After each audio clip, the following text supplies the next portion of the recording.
Olá! Esse eu acho que é um dos vídeos mais pedidos do canal. Eu vou falar sobre por que a gente resolveu limitar o uso de telas, celular, TV, tablet da Alice desde que ela nasceu até hoje e como a gente fez isso. Tirar as principais dúvidas que sempre me perguntam e explicar um pouquinho de onde vem essa recomendação. Deixa eu começar falando, então, que eu pensei em fazer um vídeo super completão, com todas as informações que eu já li, com as pesquisas e dar muitas referências pra vocês, mas eu vi que eu não ia fazer esse vídeo tão cedo, porque dá um trabalho imenso fazer um vídeo assim, todo costuradinho. E aí eu pensei, não, eu acho que as pessoas precisam da informação. Ela pode talvez ser mais simples, então eu vou fazer de uma maneira que eu consiga fazer esse vídeo. Tipo, é melhor eu fazer esse vídeo, mesmo que ele não fique perfeito, do que eu ficar esperando eu conseguir juntar todas as informações, as pesquisas, as referências que eu gostaria de trazer pra vocês. Então eu vou começar dividindo o vídeo bem rapidamente sobre o porquê que a gente resolveu não usar telas com a Alice, não restringir o uso de telas com ela, na verdade, nos primeiros anos de vida dela. E a segunda parte é mais ou menos como a gente fez isso na prática. E respondendo daí as perguntas que as pessoas geralmente me fazem quando eu comento sobre esse assunto. Então, a primeira vez que eu parei pra pensar sobre esse assunto, eu não tava nem grávida ainda, né? Eu tava pensando em ter filhos em breve, mas não tava nem pesquisando sobre isso. Eu parei pra ler o livro da Ansiedade, do Augusto Cury, mais porque eu sou uma pessoa levemente ansiosa, e aí eu queria entender as questões relacionadas à ansiedade, eu achei que o livro talvez pudesse me ajudar. E nesse livro, ele fala muito sobre essa nossa era de usar muitos estímulos, desse nosso contato com telas o tempo inteiro, com o celular, com estímulos constantes, e como isso acaba acarretando que muita gente acaba sofrendo de transtornos psicológicos, não necessariamente transtornos, mas acaba sofrendo com ansiedade, com depressão, muito ocasionado por esse hábito da gente, que acaba quase sendo um vício de estar todo o tempo ali conectado e gerando aquela dopamina rápida no nosso cérebro. E foi lendo esse livro que pela primeira vez eu parei para pensar sobre esse nosso hábito de estar sempre conectado, de buscar essa recompensa rápida, que essa dopamina rápida acaba transformando em um hábito que a gente precisa daquilo mais e mais e mais. Quanto mais a gente consome, mais a gente precisa, e acaba diminuindo a nossa capacidade de concentração para outras coisas mais longas ou que requerem mais atenção na nossa vida. Isso atrapalha a nossa vida em muitos âmbitos. E nosso cérebro não foi feito para esse exagero de informações e esse exagero de dopamina que a gente tem. Ele dá um exemplo até no livro que antigamente a gente ficava numa fila de banco esperando a nossa vez de ser atendido. Hoje em dia a gente fica ali com mais estímulos e nosso cérebro não tem tempo muitas vezes de processar isso tudo. E nesse livro também ele fala sobre o excesso de informação para as crianças, que é uma coisa que eu nunca tinha, eu nem tava buscando essa informação, mas ela pipocou ali na minha frente. E aí eu comecei a parar para pensar sobre isso, de quanto as crianças são inundadas com informações, e só que para elas é muito mais problemático porque elas têm um cérebro em desenvolvimento que precisa desse ritmo mais lento para absorver, para aprender, para não ter essa agitação mental, digamos assim. Eles não têm um equilíbrio emocional que a gente consegue ter para controlar esses estímulos, equilibrar eles no comportamento deles. Então foi a primeira vez assim que eu comecei a me dar conta dos possíveis prejuízos que isso poderia ter para uma criança. Além disso, foi ali que eu comecei a entender, e mais adiante, quando eu fiz um curso sobre criatividade, eu comecei a entender o quanto o tédio é importante nas nossas vidas. E ele é mais importante ainda na vida, no cérebro de uma criança, que precisa desenvolver muitas habilidades, e quanto mais exposta ao tédio ela tiver, mais ela vai ter a habilidade de desenvolver a capacidade criativa dela. Então, assim, foi o primeiro start, assim, de que eu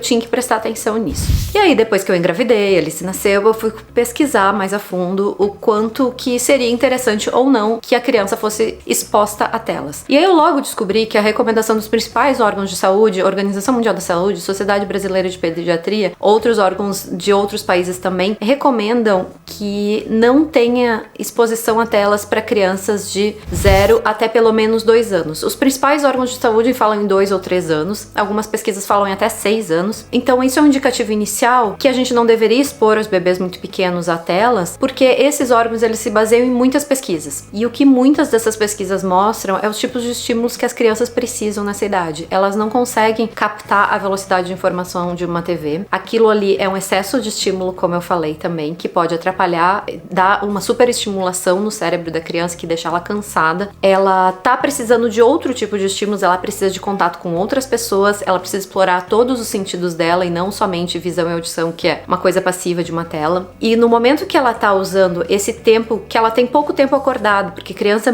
pequena dorme bastante, né? Então o tempo que ela tá acordada é crucial pro desenvolvimento dela, que ela tem esses tipos de contatos que ela precisa para se desenvolver. E às vezes é muito só conversar com a mãe, conversando ali com a criança ou dando atenção pra criança já é suficiente para o desenvolvimento dela. E se ela tiver exposta a uma tela e a mãe não tiver tendo esse contato com ela, ou a pessoa que tá cuidando dela, no caso, ela tá reduzindo muito esse tipo de contato essencial pro desenvolvimento. E ela tá perdendo aquela janela de oportunidade ali que é importante para ela se desenvolver, exposta a uma coisa que não acrescenta para ela, sabe? Porque as pesquisas mostram que as televisões, elas simplesmente têm um potencial zerado ou nulo comparando com outras coisas. Comparando, por exemplo, com interação com outras pessoas, a televisão é muito, muito, muito abaixo do potencial de desenvolvimento que ele apresenta para a criança. Então não é tanto sobre o prejuízo que a TV causa na criança, também tem um pouco, né? Mas é mais sobre o que a criança deixa de ter oportunidade de estar aprendendo, ou estar se desenvolvendo, ou estar se conectando com outras pessoas. Outro ponto é na formação de hábito. Quanto mais cedo um hábito for exposto para uma criança, maiores as chances daquilo se manter forte por toda a vida dela. E aí a gente tem outros hábitos que podem ser muito mais interessantes do que a televisão, como os livros, por exemplo. Claro que os livros exigem a presença de outro adulto ali, ou de outra pessoa com ela, e acaba desenvolvendo muito mais na criança. Tem também o tempo do livro, que o livro é uma coisa muito devagar para a criança olhar, observar, e ela precisa desse tempo para observar e entender as coisas quando ela é pequena, porque o cérebro dela não anda na velocidade acelerada que o nosso cérebro anda. Então, essa formação de hábito também é um ponto muito importante pra gente. De forma bem resumida, isso tem muitos outros pontos que são importantes também, que reforçam essa nossa decisão, mas eu achei que eu queria simplificar o máximo para esse vídeo sair e vocês entenderem brevemente do que se trata. E eu achei que era válido mostrar pra vocês 2 livros que eu li, que tem muita informação de qualidade, e eu queria já indicar eles. Como eu não tô dando assim, explicando pesquisas ou dando referências, eu vou deixar esses 2 livros porque eles têm muita referência científica nos 2 deles. Eles têm abordagens um pouquinho diferentes, deixa eu mostrar. Esse aqui é o Tela com Cautela, ele é da Rafaela Carvalho e da Roberta Ferec. Elas escreveram ele quando a Alice tinha alguns meses, e eu comprei assim que ele lançou, e eu li logo porque eu queria entender direito o que a gente estava decidindo ou não, e quais eram as referências que tinham com relação a isso. E ele reforçou, na verdade, a minha intenção de não apresentar eletrônicos, telas, no caso, para ela, pelo menos nos primeiros anos de vida. E outro livro que eu queria recomendar também muito é esse aqui, que é A Fábrica de Cretinos Digitais. Ele foi escrito por um pesquisador francês que é especialista nessa pesquisa de uso de telas pelas crianças e adolescentes, até para adultos também. Ele é muito interessante. O Tela com Cautela, ele é mais light a leitura, digamos assim, ele é mais fácil de ler.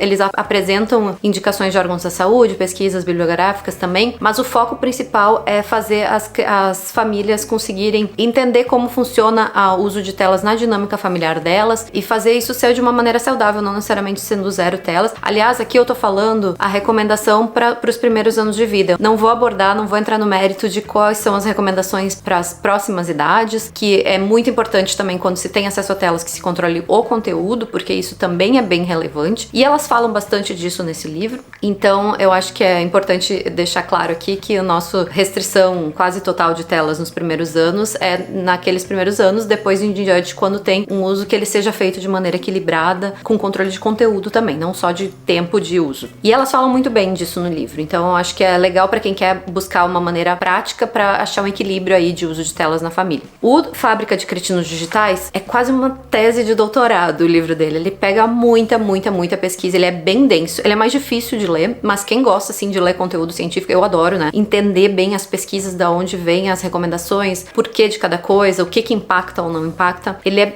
bem legal, ele é muito rico. Ele tá todo marcado, não sei se dá pra ver aqui, ó, todas as minhas anotações, os pontos que eu achei que eram relevantes, eu fui marcando. Até porque eu tava pensando em falar sobre muitos deles nesse vídeo, mas como esse vídeo ia ficar assim com umas 5 horas de duração, eu resolvi simplificar e trazer esse vídeo mais prático pra vocês, digamos assim. Esse livro eu super recomendo também pra quem quer saber mais. Ele não foca só em crianças pequenas, ele foca em adolescência, ele foca em adultos, o que isso impacta na nossa vida, no nosso cérebro, até em publicidades, o quanto as publicidades impactam no comportamento das pessoas. Então eu achei ele super interessante. Então fica a recomendação desses 2 livros e o livro da Ansiedade do Augusto Cury que eu falei no começo também. Vou deixar os links deles aqui na descrição do vídeo depois, tá?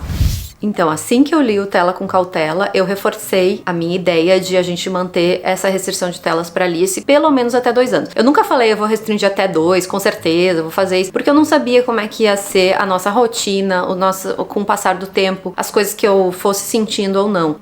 Dificilmente eu falo sobre uma coisa que eu pretendo fazer daqui muito tempo. Eu tenho ideias e eu vou adaptando as minhas ideias de acordo com como vai acontecendo o decorrer da nossa vida. Eu não tinha ideia de quando eu introduzir telas pra Alice, eu só sabia que eu pretendia não introduzir até os 2 anos e dali em diante eu ia reavaliar. Então deixa eu contar pra vocês como é que foi o contato dela com telas até hoje. Televisão, por exemplo. A gente nunca ligou a televisão em casa, porque na verdade a gente também não tinha esse hábito de assistir TV o dia inteiro. A gente já fazia alguns anos que a gente tinha perdido esse hábito de deixar a TV ligada por deixar. Eu sei que no Brasil isso é muito comum, muitas casas têm a TV ligada o dia inteiro. A gente até estranha quando vai pro Brasil e a gente tá conversando com as pessoas e a TV tá ligada sempre, mas eu sei que esse é um hábito muito brasileiro. A gente já não tinha esse hábito, então não foi um grande sacrifício pra gente manter a TV desligada durante o dia. O que a gente sempre fez e que a gente ama fazer, e por isso que a gente tem televisão, é assistir filme e assistir série. E muitas pessoas me perguntam, como é que vocês fazem? Como é que vocês assistem? Vocês não assistem nunca? E assim, durante o dia, a gente nunca assiste, porque a Alice tá sempre com a gente. A menos que seja um final de semana, ela estivesse na soneca, a gente ligava a TV e assistia alguma coisa. De qualquer maneira, eu não acho que faça muito sentido eu assistir um filme ou uma série de adulto com uma criança junto, sabe? Então não via muito sentido, que é o que a gente gostaria de assistir, na verdade, né? Então não foi um grande sacrifício, sim, pra gente. A gente tava com ela acordada, a gente tava com ela, fazia atividade junto com ela. No momento que ela dormia, a gente parava pra assistir algum filme, alguma série. Celular. Me perguntam também se a gente não usa celular na frente dela e tal, e eu vou dizer que pro nossa rotina, nosso estilo de vida atual, a gente não consegue não usar celular com ela, porque a gente passa muito tempo com ela e com a Júlia agora também, e o celular é o meu trabalho, né? Eu trabalho pelo celular a maior parte do tempo. Algumas coisas eu faço no computador, mas a maior parte das coisas que eu faço é no celular. E aí, pra eu conseguir trabalhar enquanto que eu tô com elas, não precisar separar um tempo só para trabalho, para muitas coisas eu consigo fazer rápido no celular, então eu acabo usando para trabalho mesmo quando elas estão por perto. Não quer dizer que todo o tempo que eu tô com elas eu tô no celular, não é nem perto disso, né? Tem idades ali da Alice, teve idades da Alice que eu mal conseguia pegar no celular porque ela demandava muita atenção. A partir de uma certa idade, ela começou a demandar menos atenção, e quanto menos atenção ela demandava, mais eu conseguia ficar com o celular enquanto que ela tava por perto. Por um lado, tem a parte ruim, que eu tô dando um exemplo que eu tô bastante no celular, isso eu e o Schiller, a gente já conversa sobre isso. A gente tenta evitar em alguns momentos, tipo refeições ou coisa assim, quando a gente tá... Geralmente quando a gente tá fazendo uma atividade muito focada, que é pra ser, digamos, uma brincadeira em família, a gente já nem usa o celular, sabe? Se a gente vai passear, a gente não pega o celular, mas no dia a dia a gente acaba usando bastante. A gente sabe que esse é um exemplo que pode impactar com o uso dela futuro, mas que a gente não consegue evitar muito por causa da dinâmica do nosso estilo de vida mesmo, do nosso trabalho. De qualquer maneira, me perguntam, ela não pede pra usar o celular? E assim, teve fases que ela pedia, porque ela viu que a gente via alguma coisa interessante, mas a gente sempre teve uma tentativa, pelo menos, de manter um discurso de que ela não poderia usar porque aquele celular é nosso, e a gente sempre explicou que criança... Eu já expliquei pra ela, inclusive, várias vezes do porquê que ela não pode usar o celular, e por incrível que pareça, por mais que a criança talvez não entenda o porquê, ela entende que criança não deveria estar usando, sabe? Então, nos momentos que ela me pediu eventualmente pra usar, às vezes eu mostrei alguma coisa pra ela, às vezes eu tô comprando alguma coisa ali no celular, às vezes precisa comprar alguma coisa, ela mostra pra ela, tá junto, ela fica olhando, mas eu tento não deixar o celular com ela em nenhum momento. Elas olham o que eu tô fazendo, mas sem ela ficar com o celular na mão. Já aconteceu, eventualmente, ela tá com 3 anos e meio, né? Então já aconteceu, eventualmente, de ela pegar o celular pra alguma coisa, mas eu geralmente tento evitar que isso aconteça, porque no momento que ela entende que ela pode alguma coisa, ela vai querer de novo. Então, esses momentos que ela já me pediu o celular, foram momentos assim que eu tive que ser firme por algum tempo, e depois ela esquece, ela ela para de pedir isso. O único uso que a gente liberou para ela desde o início, continua liberado, que justamente as pesquisas separam esse tipo de uso porque eles têm benefícios, é o uso para videochamada, por exemplo. A videochamada, ela não é tão benéfica quanto o contato pessoal, obviamente, mas no nosso caso, por exemplo, que a família mora longe, o contato que a gente tem com a família é uma videochamada. Então, os benefícios que ela tem, tendo essa troca com a família e mantendo esse vínculo, eles são mais vantajosos do que os possíveis riscos que ela teria por estar tendo esse contato por tela, sabe? Então, esse contato por videochamada a gente nunca restringiu e as pesquisas mesmo separam isso porque entende-se que existe mais benefício do que malefício. Além disso, ela faz aula online desde que ela tinha quase 2 anos, começou a fazer aula de música com uma professora brasileira e as músicas em português. Então, como a gente mora fora do Brasil, isso é uma maneira dela ter contato com músicas brasileiras e na época ela nem falava inglês ainda, então era legal que ela conseguia ter esse tipo de contato com a cultura brasileira que ela não teria se não fosse na aula online. E a gente tava na pandemia também quando começou, deixa eu deixar claro ainda isso. Não tinha possibilidade dela fazer aula ao vivo. De novo, a aula presencial vai ser sempre mais benéfica para a criança do que uma aula online. Mas nesse caso, ela não é uma atividade passiva como assistir TV. Ela tá tendo a troca com a professora, não é uma aula gravada que ela assiste. É a professora que tá ali conversando com ela, perguntando o que ela achou, ela responde. Então é muito parecido com o contato de videochamada que ela tem essa interação, que é muito importante para crianças tão pequenas, interação com outras pessoas, e às vezes com possibilidades que ela não teria de ter. Às vezes a criança mora, talvez, como a gente que mora em outro país, talvez uma criança mora numa cidade pequena do interior que não tem aula de música e ela se beneficiaria de ter essa aula online, entende? Tem pesquisas que mostram que o quanto que a criança aprende presencial e o quanto ela absorve também de uma conversa por tela ou presencial, que a tela, ela diminui isso. Porque tem outros sentidos que a criança ela não tá usando. Mas nesses casos, assim, a gente entende que quando existe mais benefício do que malefício, a gente entende que faz algum sentido. Então esse foi o contato que ela teve até então. E aí, como eu falei que até os 2 anos ela não teve nada de contato com telas e que a gente reavaliaria quando chegasse nos 2 anos, ela fez 2 anos e a gente não viu a menor necessidade de introduzir telas na vida dela. Nossa vida tava ótima, tava tudo ótimo e não sentimos essa falta de introduzir. E aí a gente resolveu deixar por mais tempo, que a gente não sabia quanto tempo ia ser. Como eu falei, a gente não programa quantos anos a gente vai, quanto tempo de tela vai ter com tantos anos. Não tenho isso programado. Isso eu acho que é uma coisa de sentir de acordo com a própria criança. Talvez para uma criança vai ser com uma idade, talvez com outra criança vai ser outra. E o que eu acredito depois de ler tanta coisa sobre isso é quanto mais tempo a gente puder postergar isso, mais benefícios tem para a criança. Ela não tá tendo nenhum prejuízo, pelo menos não existe pesquisa que demonstre prejuízo de não acesso a telas, aliás. Então, assim, a nossa ideia era postergar o máximo possível e manter isso como não sendo um hábito. Eu acho que aqui tem muitas crianças que não têm acesso a tela, tem muitos adultos que sequer têm televisão em casa, uma coisa que às vezes no Brasil é meio impensável, mas aqui, por mais que muita gente também tenha o hábito de TV aqui e assista TV, existe mais essa cultura de reduzir o uso de televisão, não é uma coisa tão forte, assim, a gente vai num restaurante aqui,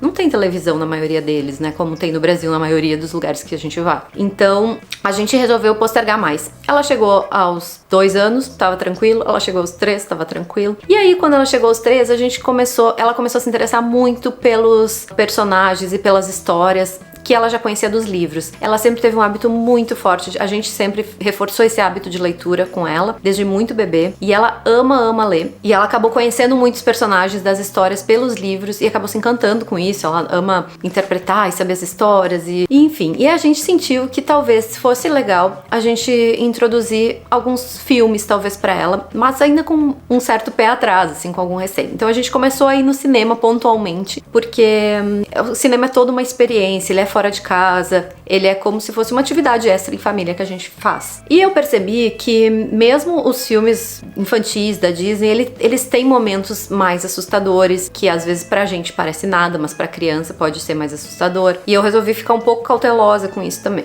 Então a gente tava indo, mas assim, sentindo como é que tava sendo, e eu achei que valia esperar mais um pouco. Mas a gente assistiu ali uns 3, 4 filmes no cinema, logo depois que ela fez 3 anos. Outra coisa que eu percebi nessas assistidas de filmes é como a informação ainda era muito rápida pra ela. Acontecia muita coisa e ela não conseguia processar, que é uma diferença de quando tu tá lendo um livro. O livro é devagar, ela às vezes para, fica um tempo na mesma página e ali acontece tudo muito rápido. Acho que é por isso que também as crianças assistem às vezes muitas vezes o mesmo filme, o mesmo desenho, porque elas na verdade não conseguem absorver tudo o que tá passando ali, porque passa numa velocidade muito rápida, já passou pra próxima etapa, ela não conseguiu absorver tudo que ela gostaria, o que ela precisava. Claro que tem também aquela questão da previsibilidade, que as crianças gostam de coisas previsíveis, então saber da história faz elas curtirem mais, talvez, assistir o filme. Mas enfim, depois dessas idas pontuais ao cinema, a gente foi muitas vezes no teatro, também perto desse mesmo período, a gente achou que vamos esperar mais um pouco. O que aconteceu agora? Ela tá com 3 anos e meio, a Júlia nasceu, e a gente dentro de casa, no inverno, e férias de final de ano, ela 3 semanas quase em casa com a gente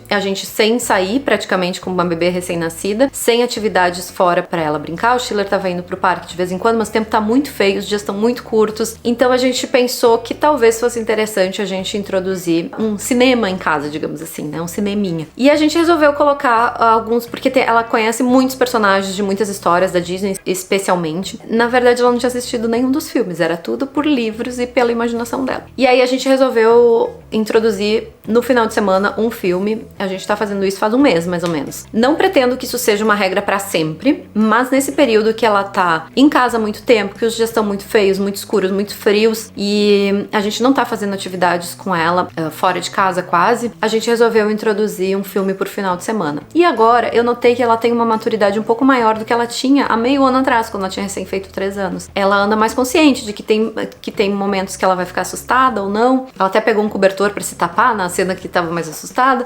Então eu achei que tá sendo mais ou menos o equilíbrio. Às vezes a gente divide metade do filme no sábado, metade no domingo, pra aproveitar melhor, não ficar uma quantidade muito grande pro mesmo dia. Ela super presta atenção, as pessoas perguntam se ela fica concentrada, ela fica, mas ela tem essa capacidade de concentração desde sempre, assim, ela lê um livro, ela fica ali um tempão lendo um livro concentrada. Então eu acho que não é toda criança que age assim. Acho que o fato dela não ter tido acesso a telas nunca ajuda também ela a ser uma criança mais focada e concentrada, porque ela não tem esse monte de distrações que às vezes o uso de celular ou de telas acaba acarretando. Às vezes a criança que tem um consumo muito excessivo, muito grande desse tipo de estímulos, acaba ficando sem paciência para outras coisas que são mais lentas. Como ela não acontece isso, ela fica concentrada com muita tranquilidade, mas para outras atividades também. E aí me perguntam muito o que a gente pretende fazer, como é que vai ser a rotina depois disso, e com a Júlia, como é que vai ser. E assim, a gente introduziu esse final de semana, assim, para esses finais de semana para assistir filmes. Não sei por quanto tempo a gente vai continuar, talvez durante o inverno, porque depois a gente começa a fazer mais coisas em finais de semana e acaba perdendo um pouco o sentido. Continuamos sem telas na rotina dela, ela continua não tendo esse hábito de que qualquer hora vai ligar a TV ou vai assistir para o momento que tá irritado, qualquer coisa assim, que eu sei que muitas pessoas acabam usando para esses momentos. Ela vai continuar não tendo por enquanto estiver funcionando isso pra gente. Me perguntaram também muito se ela não pediu pra assistir de novo, e assim, a gente tá um mês assistindo, ela não tinha pedido nenhuma vez, é a gente que lembrou a ela que era final de semana que a gente poderia assistir, até porque a gente tava louco pra assistir alguma coisa, que agora que a Júlia nasceu, a gente não tá conseguindo nem ver a nossa série quando ela dorme. Eu às vezes vejo com ela no meu colo dormindo, mas a gente não tá conseguindo fazer aquele momento que a gente assiste um filme tranquilos no final do dia ainda. Então a gente achou legal incluir esses filmes no final de semana. Ela tem muitas histórias que ela quer assistir ainda, mas não sei, não tenho planos ainda de como vai ser futuramente. Provavelmente no verão a gente vai fazer mais atividades, não vai ter com tanta frequência esses filmes, não vai ser todo final de semana. Continuo sem intenção de ter no dia a dia. E com a Júlia estão perguntando como é que tu vai fazer pra Júlia deixar de assistir com a Alice assistindo. E assim, eu não pretendo que a Alice assista como no dia a dia de qualquer maneira, vai ser uma coisa programada pra gente assistir nesses dias específicos, talvez no final de semana, uma atividade de família que a gente faz. E a Júlia, ela por muito tempo ainda, pelo menos até uns 3 anos, ela vai ter soneca. Então, o que a gente pode fazer é, quando for assistir um filme com a Alice no final de semana, usar o horário de soneca da Júlia pra fazer isso, e depois dos 3 anos, de repente ela entra nesse ritmo junto. Mas intenção de colocar como hábito, como dia a dia, a gente não tem ainda. Talvez daqui um ano vocês me perguntem e eu vou dizer que mudou, porque eu não vou dizer que isso tem que ser assim pra sempre, vai ser assim pra sempre. Acho que a gente gente vai encontrar o equilíbrio como a gente sempre fez. Eu acho que as pessoas têm que encontrar seus próprios equilíbrios, baseados sempre em informações qualificadas que façam a gente decidir o que é melhor pra gente naquele momento. Às vezes a pessoa tem informação, mas pra aquela família não funciona fazer desse jeito. Eu não vim aqui dizer como vocês têm que fazer, eu vim aqui compartilhar como a gente faz e o que funciona pra gente. E baseado nas perguntas que muitas pessoas me fazem pra saber e tem interesse pra saber como é que funciona na prática. Uma coisa que me perguntam muito é como é que a gente faz quando vai em algum lugar e tem telas, vai na casa de alguém, a televisão tá ligada. E assim, como eu falei, a gente não morando no Brasil, acho que talvez facilite um pouco, porque a gente vai na casa de uma pessoa que a TV geralmente não tá ligada. Vai no restaurante, não tem TV ligada na maioria das vezes. Quando a gente foi pro Brasil, a que eu percebi, né, que as pessoas deixam mais a TV ligada, quando ela era muito pequena, às vezes se eu via que ninguém tava olhando, eu pedia pra pessoa desligar, se não se importassem de desligar. Na nossa família, a família inteira já sabe que a gente tem essa intenção de não mostrar a tela pra ela, então já automaticamente eles já se prontificavam a desligar a TV quando ela tava junto. E depois que nas outras vezes que a gente foi, que ela já tava maiorzinha, se tinha alguém assistindo, eu não me importava, também não tem problema. Ela já foi na casa dos primos que tava assistindo, ela assistiu junto, tava assistindo desenho, porque eu não vejo um problema quando a gente fala de exceção. Acho que pra tudo na vida isso, né? É uma coisa pontual, é uma exceção, não é um hábito de dia a dia. Então não vejo muita questão nisso. Se talvez fosse semanalmente, ou toda hora, ou todo dia fica na casa de alguém a pessoa da tela, eu acho que ia ter que repensar. Acho que acontece isso com muitas famílias, né? Mas não foi nosso caso, eu nunca precisei fazer nada a respeito disso. E outra pergunta que fazem muito também é se não, meia hora por dia seria ok. E aí, assim, de acordo com as pesquisas, não é ok meia hora por dia, porque meia hora por dia já é bastante para crianças tão pequenas. Para crianças maiores, existem recomendações de limites de horário. E aí sim começa a ter uma quantidade, assim, que até certo ponto as pesquisas não acham muito prejuízo. Mas para essas crianças bem pequenas, a recomendação é que não se dê. Se você precisa dar, que se limite o máximo possível, né? Eu sei que eu não posso avaliar por outras realidades. As pessoas me perguntam muito como eu fazia quando ela era bem bebê e eu ficava sozinha com ela. As pessoas perguntam, mas tu tem rede de apoio? Tu tinha rede de apoio, por isso que tu faz isso? E não, gente, eu nunca tive rede de apoio. Eu ficava o dia inteiro com ela. E cuidar de criança dá trabalho mesmo. Então, eu me virava do jeito que dava, que dar TV nunca foi uma opção pra mim, sabe? Eu sempre priorizei fazer de outras maneiras. Botar uma musiquinha, botar um mobile pra ela brincar, ficar conversando com ela enquanto que eu faço minha comida. Mas é super puxado mesmo ficar com uma criança que tu não vai ter aquilo ali quase como uma babá eletrônica, digamos assim, né? Que vai distrair a criança enquanto tu faz outra coisa. É puxado. Mas eu queria dizer pra vocês que dependendo da realidade de vocês, pode ser possível. Eu consegui, eu sei de algumas outras mães que não conseguem e que tudo vai depender da realidade delas também. Às vezes a mãe tá perdendo a saúde mental dela pra conseguir não dar telas. Às vezes uma meia hora de tela enquanto que a mãe respira pode salvar uma mãe ali que pode estar sendo uma mãe melhor por causa disso. Então, não querendo dar desculpas e ao mesmo tempo não desconsiderando outras realidades, eu acho que a gente precisa entender qual é a informação, o que as pesquisas mostram, o que seria o ideal e trabalhar dentro da nossa própria realidade daí dentro disso.